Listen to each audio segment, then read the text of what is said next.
Supreme court ने महमूदाबाद के electric grid station को गैर कानूनी करार देते हुए 2 माह में ख़त्म करने का हुक्म दे दिया। सुप्रीम कोर्ट कराची रजिस्ट्री में चीफ जस्टिस गुलजार अहमद की सरबराही में जस्टिस एजाजुल एहसन और जस्टिस काजी मोहम्मद अमीन अहमद पर मुश्तमिल 3 रुकनी बेंच के रूबरू महमूदाबाद के इलाके में के इलेक्ट्रिक के ग्रिड स्टेशन के खिलाफ शहरियों की दरख्वास्त पर समाअत हुई। दरख्वास्त गुजारों के वकील शॉन नबी एडवोकेट ने कहा कि PECHS ब्लॉक्स 6 महमूदाबाद में 10 एकड़ ग्रीन बेल्ट के लिए मुख्तस हैं।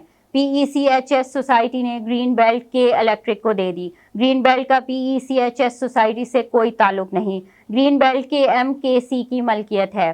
चीफ जस्टिस गुलजार अहमद ने रिमार्क्स दिए, महमूदाबाद के electric grid station green belt पर कायम है। 2 माह के अंदर अंदर के इलेक्ट्रिक ग्रिड स्टेशन को ग्रीन बेल्ट से हटाया जाए। अदालत ने KMC को ग्रीन बेल्ट असल पोजीशन बहाल करने का हुक्म दे दिया। अदालत ने KMC को ग्रीन बेल्ट पर पार्क बनाने की हिदायत कर दी।